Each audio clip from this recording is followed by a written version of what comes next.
Pourquoi Le Règne du Feu, c'est le meilleur film de dragon? Oh si, vous savez que c'est un peu vrai, avec son casting de folie, ses effets spéciaux bluffants et ses messages cachés passionnants. Vous n'êtes pas convaincu? Laissez-moi vous décortiquer sans attendre un film qui vaut beaucoup mieux que sa réputation.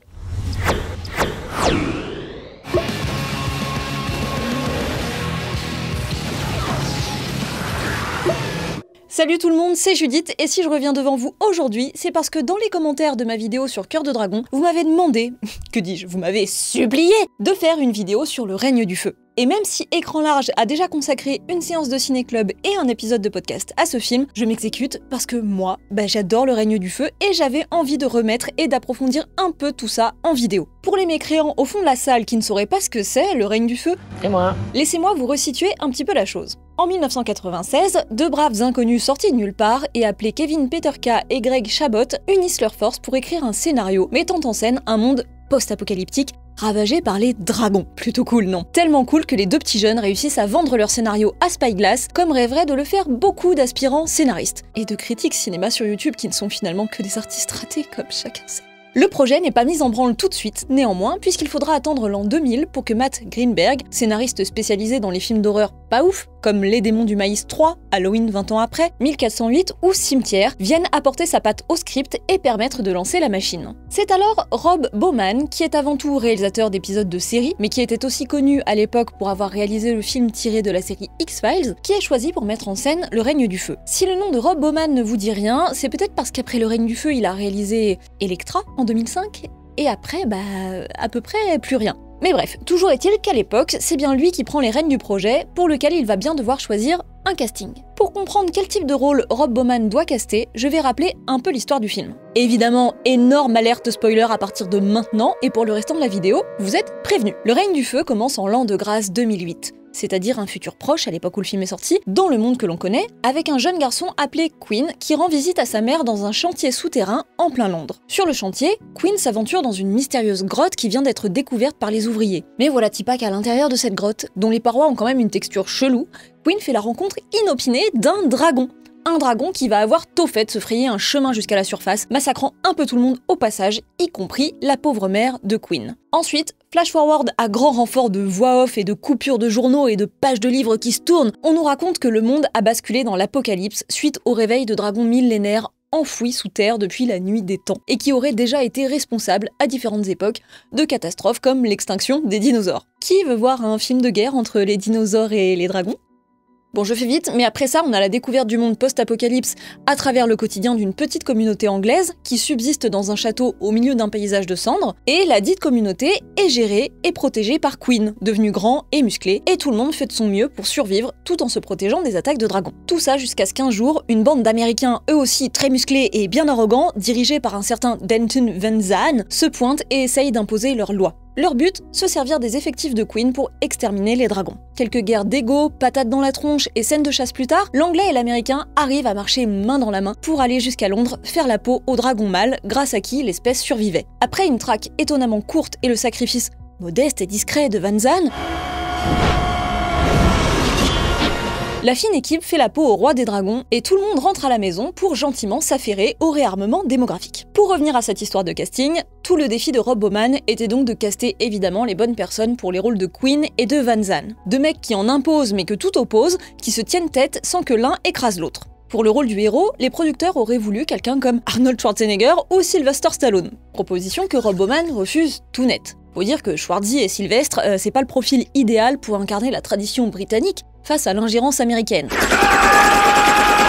Et au-delà de ça, Bowman ne voulait pas d'une icône invincible dont le public aurait d'avance pu prédire la victoire à la fin du film.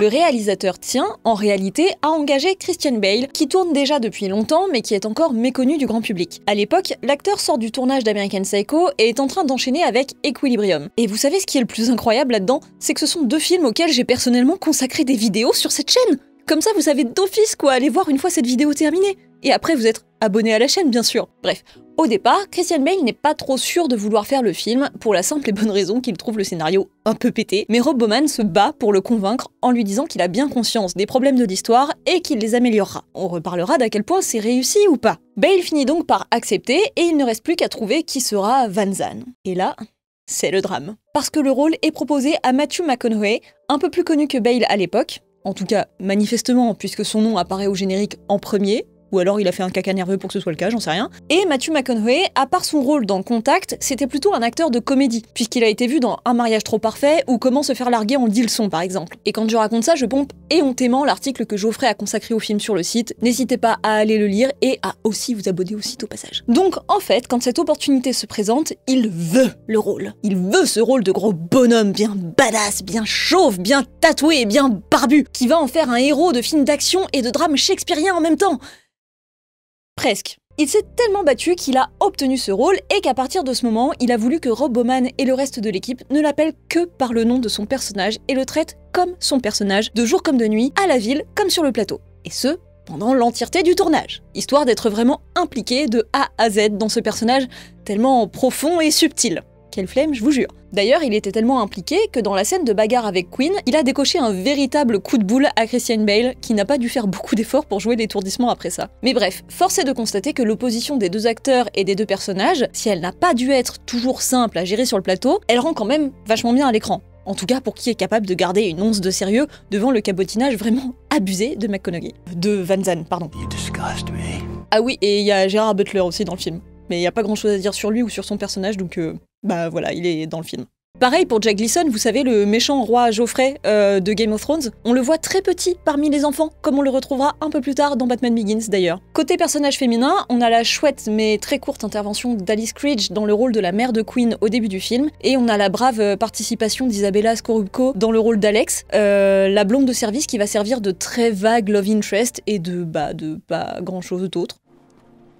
Bref, malheureusement, le film ne marque pas beaucoup de points sur ce tableau-là, je peux pas le défendre sur tout. Pour l'instant, on a surtout l'impression que je le défends sur rien. Mais promis, je vais aussi vous expliquer pourquoi je l'aime beaucoup. Alors passons un peu au sujet qui nous intéresse, les dragons. À l'époque où Le Règne du Feu sort au cinéma, les dragons sont déjà, évidemment, une figure fantastique extrêmement connue et populaire, mais sous-exploitée par le cinéma. Quand on compare à quel point les dragons c'est trop cool, et le nombre de films, je parle même pas de bons films, qui en mettent en scène, bah il y a un déséquilibre assez bizarre. Surtout si on parle bien de films où les dragons sont centraux dans l'histoire, pas comme dans les Harry Potter, le Hobbit, Shrek ou que sais-je. Le dragon du lac de feu, Peter et Elliot le dragon, les films dragons de DreamWorks, tout ça c'est loin avant les scènes géniales de House of the Dragon, c'est du très familial et ça se compte sur les doigts d'une main. Sans oublier, bien sûr, Cœur de dragon, sorti en 1996 et auquel j'ai déjà consacré, miracle, une vidéo sur cette chaîne, abonnez-vous, merci bien. Donc, quand Le Règne du Feu arrive, avec son univers post-apo, son concept très sombre et ses dragons ultra réalistes, il y a un créneau très évident à prendre, mais pas facile à prendre. Parce que des beaux dragons intégrés à une bonne histoire en prise de vue réelle, bah manifestement, c'est pas facile à faire, et le film, avec ses défauts et ses qualités, va se planter au box-office lors de sa sortie en 2002. Avec un beau budget de 60 millions de dollars, qui n'avait pas à rougir face aux 95 millions des deux tours sortis la même année, les recettes de seulement 82 millions, et les critiques mitigées en font un échec assez complet. Chiffre hors inflation, je précise. Faut-il incriminer l'affiche, très belle, mais qui contrairement aux règles habituelles ne montre aucun visage connu? Faut-il incriminer la qualité du film lui-même? Son atmosphère décalée de blockbuster aux allures paradoxalement un peu fauchées? Aucune idée, mais en tout cas, cette plantade, elle est, à mon sens, imméritée et bien dommage. Dommage notamment parce que le film a vraiment le mérite d'avoir profondément marqué la représentation des dragons au cinéma, et ce même s'il est aujourd'hui relativement oublié. Pour concevoir les créatures, les artistes du film y ont passé des mois, et pour de bonnes raisons. Dans son approche réaliste de la chose, Bowman voulait que ces dragons soient des créatures vraisemblables, qu'elles soient anatomiquement cohérentes pour qu'on puisse y croire. C'est pourquoi il a demandé conseil à un paléontologue qui a réorienté les recherches artistiques en fonction de ce qui pouvait être crédible en termes de taille des ailes, de grosseur des pattes, d'allure générale, etc. Une démarche très louable puisque le film repose sur l'idée que les dragons sont des créatures préhistoriques ayant toujours vécu sur Terre. Enfin, sous la Terre la plupart du temps. Un peu comme on a tendance à imaginer les dinosaures dans le sillon de Jurassic Park. Et n'oublions pas d'ailleurs que Le Règne du Feu se fait même pas 10 ans après le mastodonte de Spielberg. Bowman voit ces dragons comme un mélange de cobra et d'alligator. Et avec tout ça, le design final est assez bluffant. Beau, effrayant, crédible, cette imagerie sera largement reprise dans Harry Potter, Game of Thrones et compagnie. Et il n'y a pas que le design que tous ces films vont piquer au Règne du Feu. Il y a aussi l'idée assez géniale que les dragons ne crachent pas réellement du feu, mais crachent en réalité deux fluides qui s'enflamment entre eux au contact de l'air. Le feu n'est donc pas présent dans la gorge, mais l'est seulement quand il est projeté vers les victimes, détail qui est important dans la manière dont le dragon ultime est finalement mis à mort à la fin du film. Donc les dragons du Règne du Feu sont carrément canons en principe, nous sommes d'accord.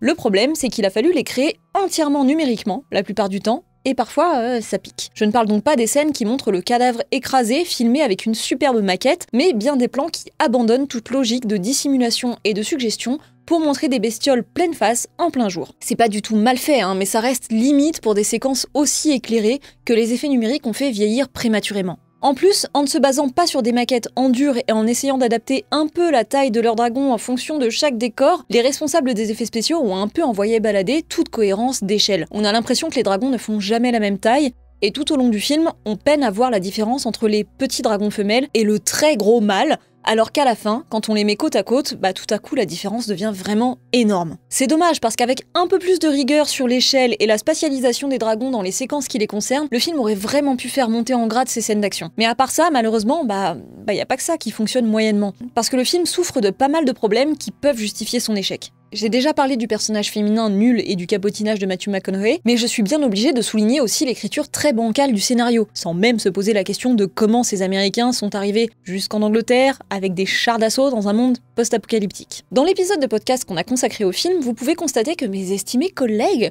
ont beaucoup de réserves sur la narration en général, qui peut avoir un côté un peu brouillon entre certaines incohérences, certains éléments bâclés, des clichés un peu gros, etc. Geoffrey, par exemple, est très gêné par tous les enjeux psychologiques du personnage de Queen, qui porte à la fois le traumatisme de la mort de sa mère, la rivalité avec Van Zandt, la responsabilité d'être une figure paternelle pour Jared, le deuil de son meilleur pote Gerard Butler, le devoir de devenir un héros protecteur pour sa communauté, etc. Moi j'avoue que ça ne me dérange pas tellement, et j'y reviendrai.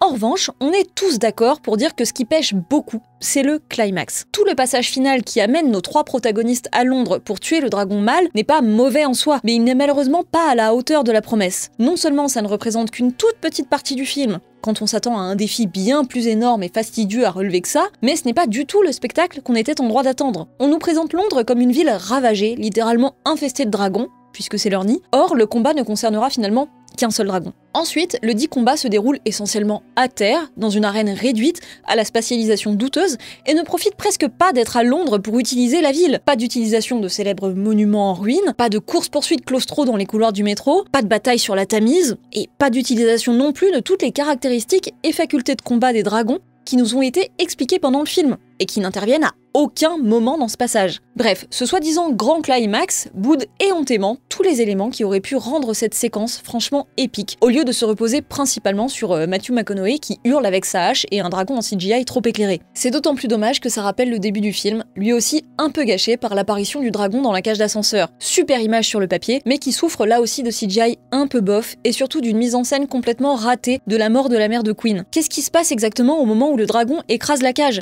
L'action est très peu lisible et l'émotion de la scène en pâtit largement. Même en gardant ses autres défauts, si le film avait stratégiquement un peu mieux géré cette première apparition et la dernière confrontation, je pense qu'il aurait déjà convaincu beaucoup plus de monde. Ce qui est bête, c'est qu'avec 9 mois de pré-production et son budget de 60 millions, le film réussit quand même à souffrir des problèmes d'un film qui n'a pas les moyens de ses ambitions. Comme si tout avait dû être revu à la baisse et réécrit au fur et à mesure. Cela dit, ça a parfois été le cas, puisque Rob Bowman a bien avoué que la première version de scénario qu'il avait lue aurait coûté des centaines de millions de dollars à produire, mais qu'il a pris sur lui de réduire tout ça à l'essentiel pour pouvoir tourner. Sauf que l'essentiel, en fait, c'est pas toujours suffisant. Autre problème rencontré lors du tournage, l'épidémie de fièvre afteuse qui a frappé l'agriculture européenne en 2001 et qui a entraîné des mises en quarantaine ayant empêché ou repoussé le tournage de pas mal de scènes. Le film étant tourné dans la campagne irlandaise. Et enfin, élément un peu absurde, le décor entier de la forteresse de Queen a été construit de A à Z, alors que le film est précisément tourné dans une région qui pullule de vieux châteaux, et qu'il y avait sûrement un truc à organiser quelque part pour ne pas dépenser une fortune à construire ce truc, détruit juste après le tournage. Mais assez parlé des soucis du film, maintenant qu'on a compris qu'on parlait d'une œuvre boiteuse, on va voir pourquoi ça vaut le coup de la défendre. Si le scénario global n'est pas très rigoureux, il faut bien admettre que plusieurs séquences sont, prises à part, très réussies et regorgent d'excellentes idées visuelles. Les plus intéressantes d'entre elles, notamment, consistent à entretenir le mystère autour de l'apparence des dragons. Dans la première séquence, le dragon de la grotte est découvert par métonymies successives. Les parois organiques qui se confondent avec sa peau, à la manière des vaisseaux d'aliens avec le corps des xénomorphes, la flaque de feu au sol, le liquide craché au visage de Queen, et enfin une suggestion de sa tête dans l'ombre. On prend la mesure de l'énorme menace justement parce qu'elle ne tient pas dans le cadre, parce qu'on ne peut pas la concevoir en entier, ce qui la rend 1000 fois plus terrible. Puis il y a ce plan dans la cage d'ascenseur, qui pose les problèmes qu'on a déjà mentionnés, mais qui arrive quand même à donner une révélation spectaculaire de la taille du monstre, avec l'idée originale et contre-intuitive de le faire en top shot, ce qui, a priori, n'est pas l'idéal pour donner une impression de gigantisme.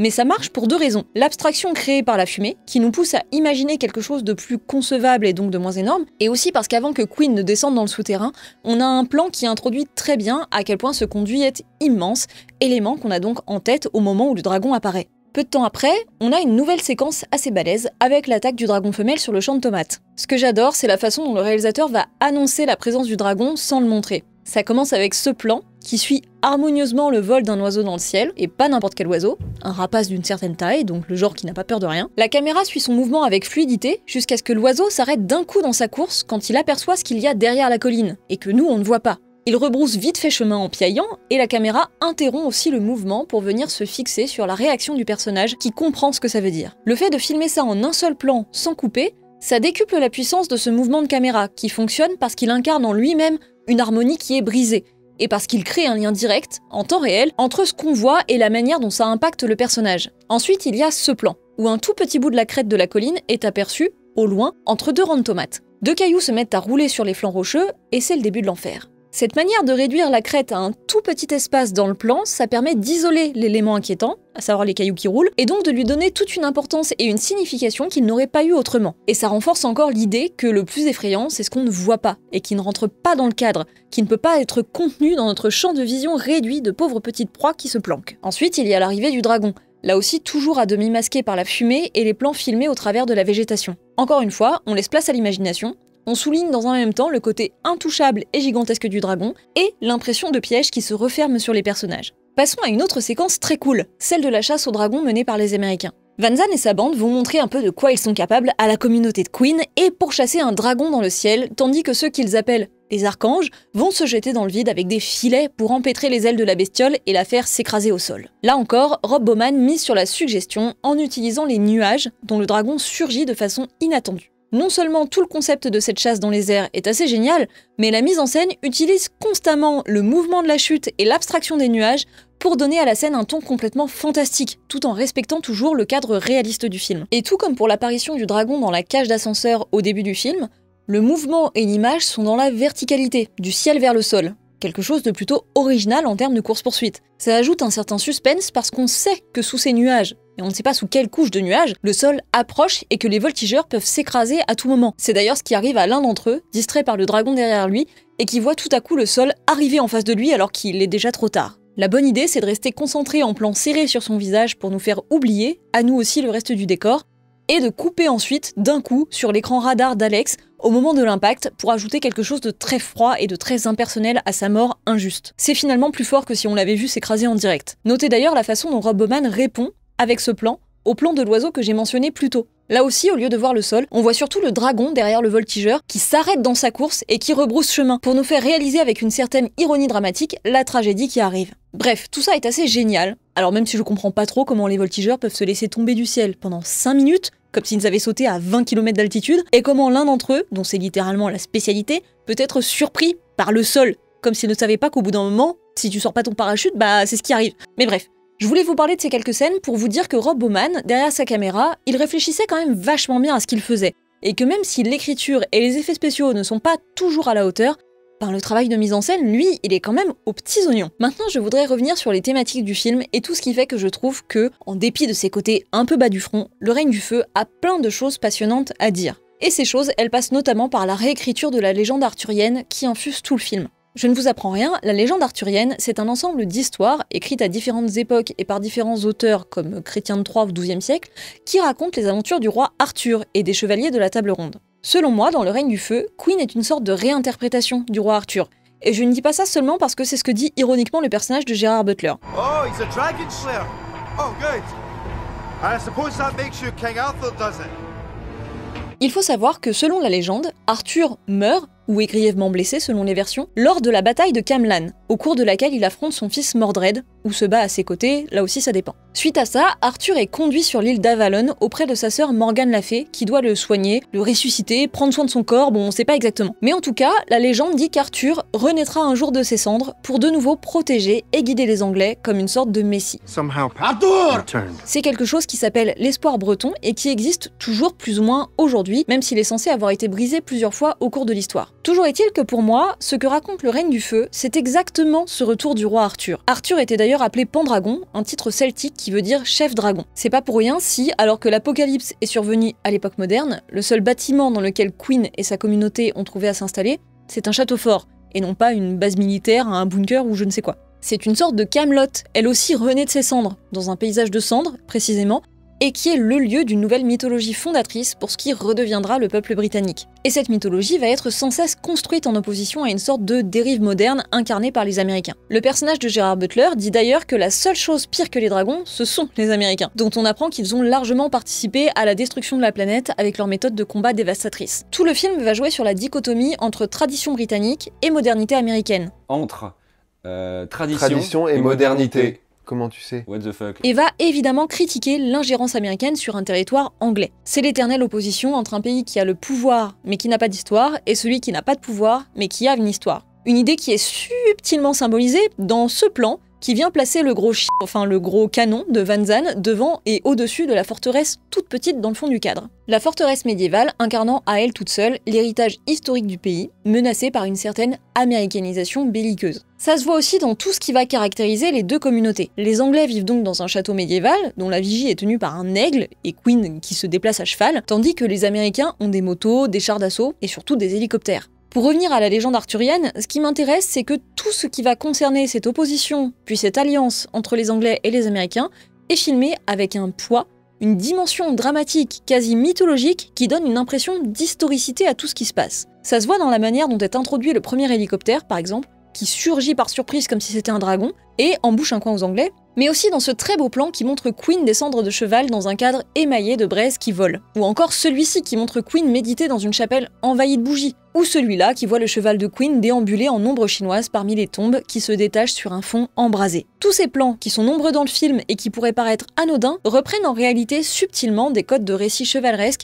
voire de chansons de gestes, et donnent en réalité un sentiment d'épique, un revêtement mythologique à tout ce qu'on voit. Ils viennent tapisser de fantastique une histoire par ailleurs aussi réaliste que possible, comme si l'héritage des légendes qui ont fondé le pays, l'identité britannique, était, à l'instar des dragons, encore fondamentalement présente quelque part sous la terre, sans être pour autant manifeste. C'est quelque chose qu'on ressent aussi dans la longue séquence de nuit au cours de laquelle le grand dragon mâle va massacrer les Américains et mettre le feu à la forteresse de Queen. L'obscurité permet de masquer, de faire disparaître au maximum tout accessoire de technologie moderne, dépossédé de leur texture et de leur matérialité dans le noir, pour réduire la séquence à une simple opposition entre créatures fantastiques et humains. On oublie un instant le cadre pour revenir au fondamental de ce combat qui pourrait tout autant avoir lieu dans l'un des récits de la légende arthurienne. Il n'y a qu'à voir les magnifiques plans qui montrent le dragon approcher discrètement de la forteresse, puis la réduire en cendres. Le château se distingue essentiellement par sa silhouette en ruine et par la lumière de ses vitraux, faisant là encore ressortir l'aspect universellement mythologique de ce tableau. Que l'action se passe au 5e siècle, à l'époque du roi Arthur, ou dans les années 2000, qu'on soit anglais ou américain, adepte de modernité ou d'histoire, ça ne change en réalité rien, tant la puissance du dragon remet tout à plat et nécessite en réalité de refonder une toute nouvelle histoire. Et c'est pour ça que ça a du sens de raconter l'avènement d'une nouvelle figure arthurienne, qui, comme son modèle, n'est au fond qu'un type lambda, contrairement à Van Zandt, dont la valeur est révélée par les circonstances, plutôt que par une soif de pouvoir. Sans surprise, c'est accompagné de quelques symboles religieux, comme la manière dont est filmée la scène au cours de laquelle Queen et son pote rejouent Star Wars pour amuser les enfants. La caméra commence sur les peintures du plafond de la chapelle, pour ensuite descendre vers les personnages déguisés.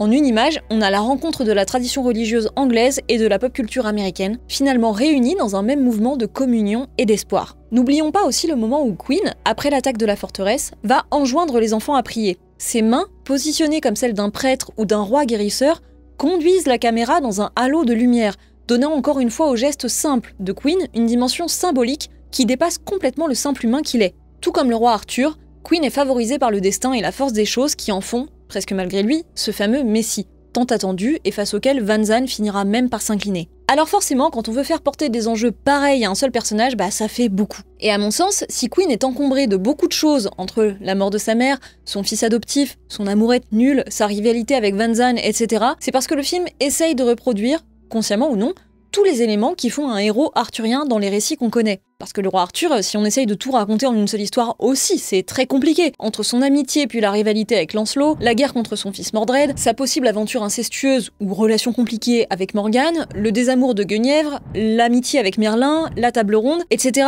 etc. Donc moi c'est un peu ça ce que je vois dans le film, au-delà d'un scénario mal foutu. C'est la tentative de faire rentrer une légende complète de héros médiéval dans un format long métrage. Alors c'est peut-être pas idéal, ça marche peut-être pas, mais je trouve que ça a quand même quelque chose de cohérent, et en tout cas ça me parle. Et la cerise sur le gâteau, bien sûr, c'est la manière dont est présenté le personnage de Queen adulte et la manière dont il sort du film. Dans le premier plan qui le montre, Queen est dans l'obscurité, à contre-jour, en train de donner des coups de pioche dans la terre. L'atmosphère est sombre, son visage est imperceptible, on découvre le personnage dans l'effort et la performance physique, en opposition à la toute fin, où il y a ce plan qui le montre ramasser une hache plantée dans le sol. L'antinomie est totale. L'axe de la caméra est inversé, le plan est inondé de lumière, le ciel est dégagé et la contre-plongée sur la hache lui confère une certaine dimension symbolique. Difficile dans ce cadre, et avec tout ce que le film raconte, de ne pas faire un parallèle entre les outils de Queen, symbolisant non seulement sa force, mais surtout l'évolution de sa maturité, à l'Excalibur d'Arthur. C'est léger, ok, mais ce plan-là, il n'est forcément pas filmé comme ça et mis là par hasard. Quand je pense qu'il était question à l'époque qu'une suite du film existe,